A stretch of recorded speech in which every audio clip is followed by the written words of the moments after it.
Dear all, my name is Grzegorz Jankowicz, and on behalf of Biuro Literackie, I conduct this set of conversations with writers whose books were chosen for this publishing series called New European Literary Canon. I ask questions about these books. I ask questions about prose or poetry. I also ask questions about experiences behind the books.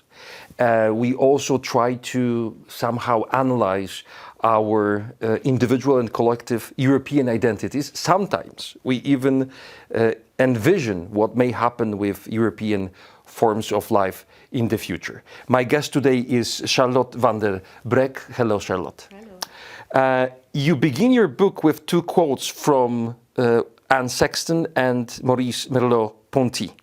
I'm particularly interested in the latter motto, in which Maurice talks about the way we perceive various phenomena.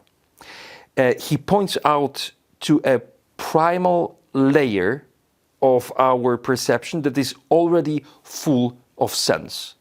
How do you understand this fundamental layer of our central response to the world? As a poet, I'm very interested in the phenomenological perspective. Mm-hmm. It's always a tongue twister to say it, phenomenological perspective. And I'm particularly interested in the idea of being a perceiving body in the world, mm-hmm. and moving through the world as an observing entity. And according to Maurice Merleau-Ponty, this is also a sort of fluid entity, or it's changeable, it's ever shifting in correspondence to the world as it appears to us. Mm-hmm. So I think this is a very it's a way of being in the world that has a lot of integrity for me, because mm-hmm. it defies static perceptions. It defies stereotypes also, or too rigid ways of thinking that can have very severe consequences. You can interpret this as at a lot of levels, at political levels, at social levels, but also at philosophical levels, I think. So this idea of being in the world as a body with all the qualities that I just try to give words to, for me is also a poetical statement, that in this book of poetry is a way of creating a relationship, in particular to landscapes. Mm-hmm. Yep. The book was written as part of a research project and in dialogue with the visual works of Jana Korewicz. What did this dialogue consist of? You wrote these poems in response to a particular visual object created by Jana, or how did it work between you and her? It's a lot broader than that. Jana Korewicz is an audiovisual artist, mm-hmm. so she makes both photos and films. And I'm a poet, so we both work with images, you could say, but for her it's the visual image, and for me it's the linguistic image, or the metaphor, or the lyrical image, so to say. And throughout the years we kind of created a shared practice, and that's, you can interpret that very broadly.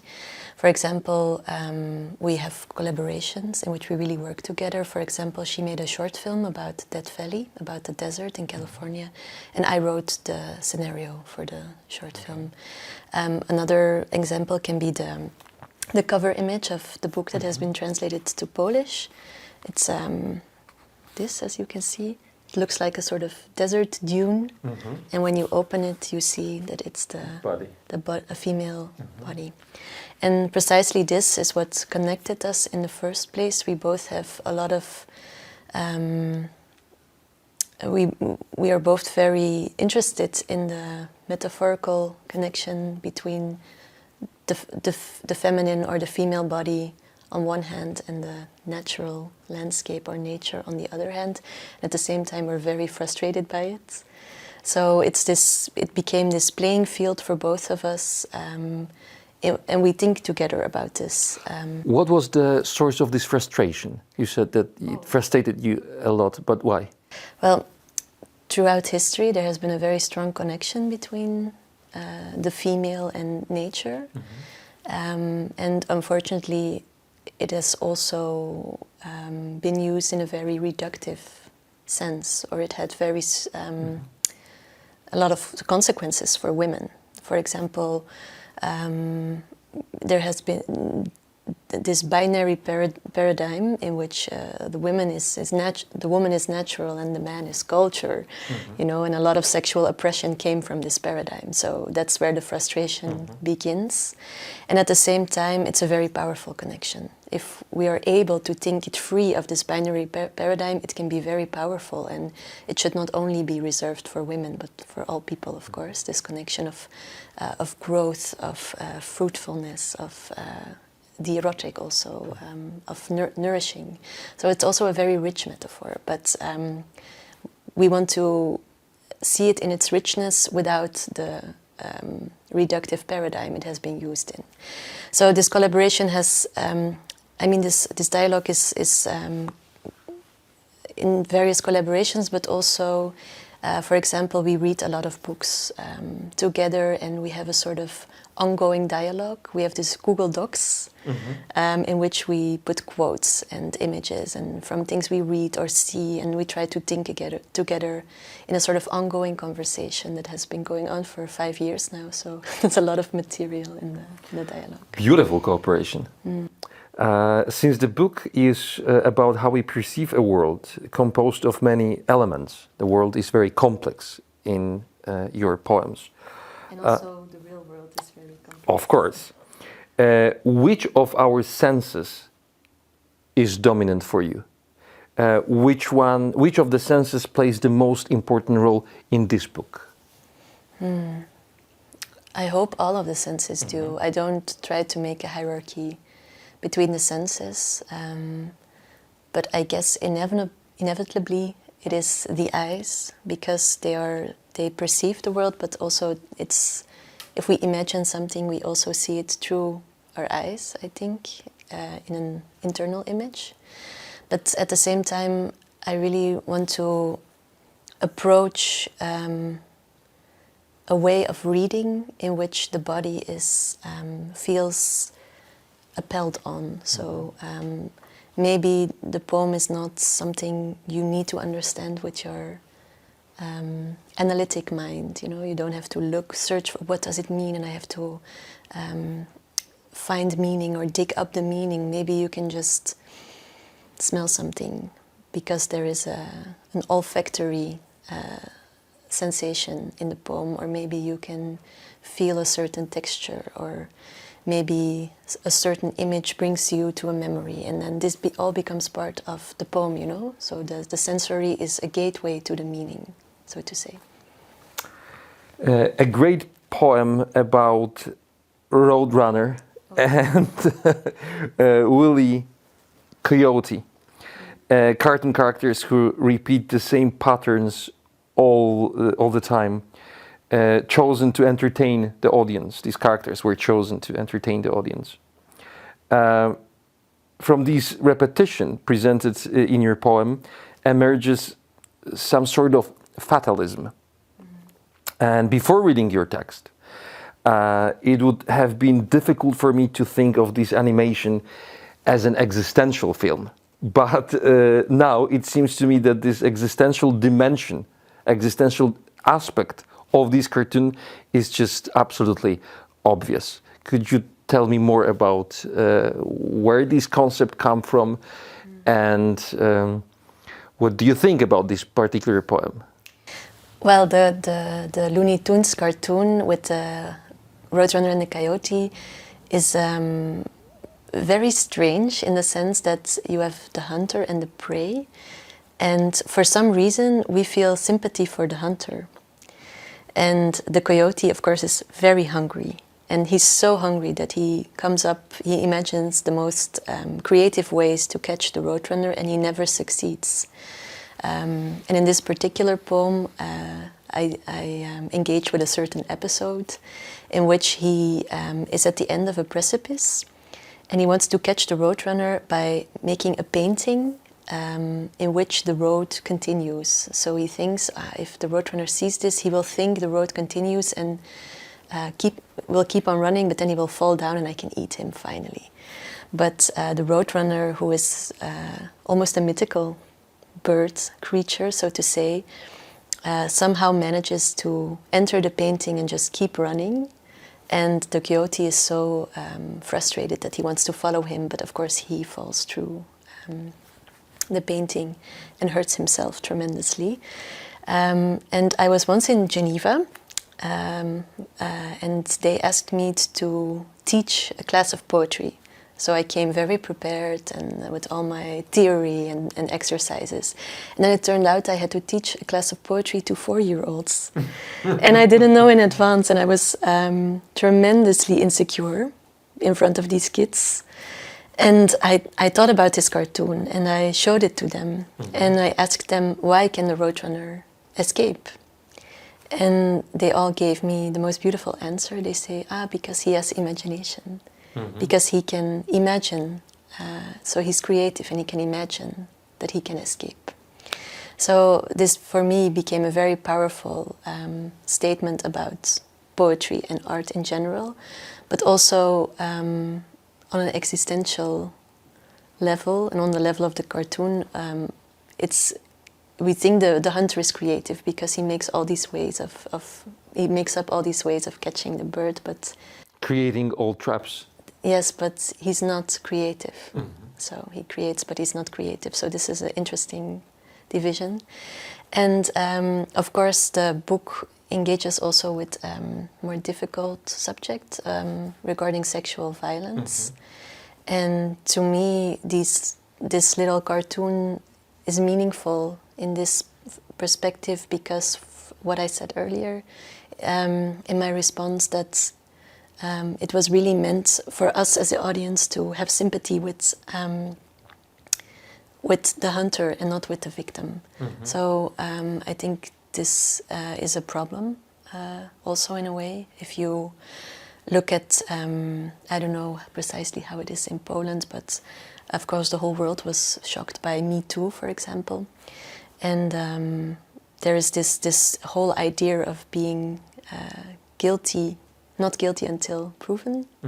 But at the same time, you could turn this around and look at it from the perspective of the victim and say, it happened until we can prove that maybe it was different or something. So we have a lot of cultural, very suggestive cultural components that really shape this narrative of misogyny, of dominance, of power relations between sexes. And even this innocent cartoon, in a way, contributes to that. So I wanted to make this visible in the poem. Thank you for this explanation. It's a really great poem. Seriously, one of the best from the book. You are also interested in the materiality of the world. The material layer of the world, its parts, its objects, which you describe with a very specific language. The way you use language is very peculiar. Your sentences reap not only when they move from line to line, but also in other places that we do not expect. All of a sudden there is a break and it awakens us as readers. How do you make this choice of verse form? Does it come from the perception, from the sense, from the senses, from the object, from the experience? Where is the source of this particular way of forming language? Well, that's why I love writing poetry so much. I was talking about the sensory and about creating a sort of corporeal or visceral experience in reading. And language has so many sensory qualities. in the musicality, in the texture of sound, in rhythm, in metric verse, for example. So I really want to have this as a equal layer. I want the musical qualities as an equal layer of meaning as the semantic qualities. So it's very important for me to say out loud while I'm writing, or to almost sing, or conduct the rhythm of the sentences, and it can be very meaningful because a caesura or a pause can be an abyss in a poem. It can be space. It can be a breath. It can be so much, and it's this little thing that has so much meaning in it, more meaning even than me just putting another word there. So I really, on this level, want to also make meaning. In a piece called Healings, you write about learning to speak again, which enables us to describe the world in a more direct way. Could the poem be that blue stone you need to put on your neck to free yourself from afflictions and to speak again about the world? Can the poem, I will ask this question more directly, can the poem heal us as sensual beings that perceive the world, that feel the world around, inside? I hope so. I hope so. I really, I think when I started to write poetry, I was very stuck in a certain cultural paradigm because I studied literature. And of course you get all these theories and post-structuralism, and you get fed with all these theories that enable you to interpret text. But in a way they're very paranoid techniques, because we receive a text and then we get asked, but what does it really mean? So we have to look behind the text for the meaning. And in a way I got tired of that, and I didn't want to engage with text or literature in that way anymore, and I want to maybe look at it from a more restorative perspective. So not to dig up meaning, but to think what does it mean to read and to read again, or to know and know again, and what does repetition do for me, or what is pleasurable for me in reading, or what can be restorative in certain narratives. How can I look at it from a more positive perspective, or with a more affirmative perspective. And this particular poem you're talking about, Healings, is it's written in a very incantative melody. So and it really also touches upon, if you, through maybe a traumatic event or a painful event, somehow lose language, how can we restore this language? And I use an image from Hildegard von Bingen, who was a medieval nun who wrote beautiful texts. And she says that the blue stone has the quality to restore the voice. So I thought it was such a powerful image, to take something of nature and to help it heal you in a way. And the poem really tries to be a talisman. Do you say it in English like that? To be a talisman in a way, that the stone is something that protects you, but also gives, restores the meaning of simple things like bees and blue skies and flowers, and in that way, I hope it has a healing quality also to hear it. I will also read it in the festival reading, so I would be happy to share it also. In response to our question about literature's impact on changing the world, you write that your first poetic experience was transformative. When you read poetry, it transformed you tremendously. Could you tell me more about this experience? Yeah. And do you remember the poem you read then and made such an impact on you? Yeah, I can remember precisely. But it was not a poem I read, it was a poem I heard. All right. Yeah. I studied German literature, and in my first year of college, I knew no German, so I couldn't follow all the classes perfectly. I was still learning the language. But my professor showed us an audio recording of Paul Celan's famous poem Todesfuge. And as I said, I didn't know enough German to really understand everything, let alone understand what it was about.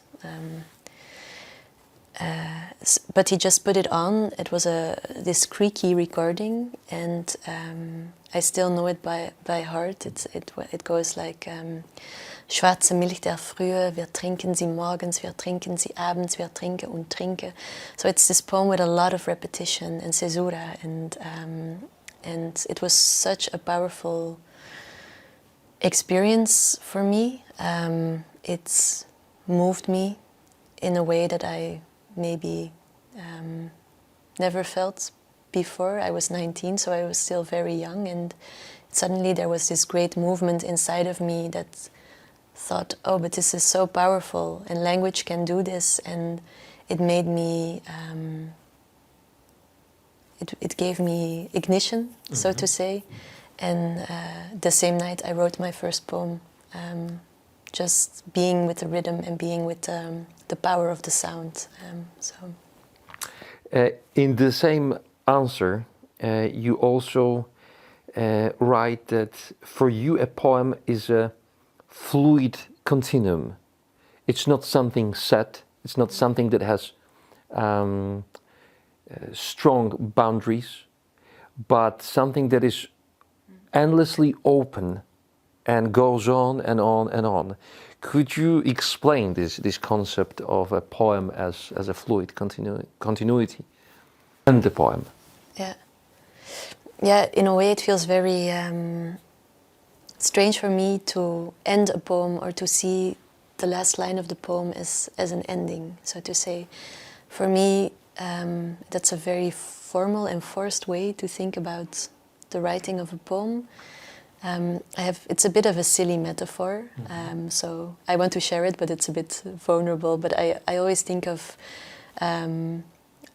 this band of wild horses when I'm writing, and they are in a certain draft, and they make sound with this draft, and they're very ferocious, and they have a lot of energy, and they drive forward, and then sometimes they get tired and they stop at a drinking pool and they rest for a while. And I think this is the movement that dictates where the poem is going, and sometimes it can be a very long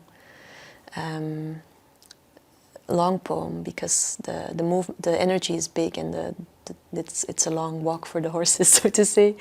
And sometimes it's very short and very serene, and so I think a poem sometimes just ends because I'm tired, and not because I said it all or something. It's impossible to say it all, or that a poem is capable of doing that. So I try to not think of it too rigidly, but just more intuitively guide me through the movement of the inner movement of the poem.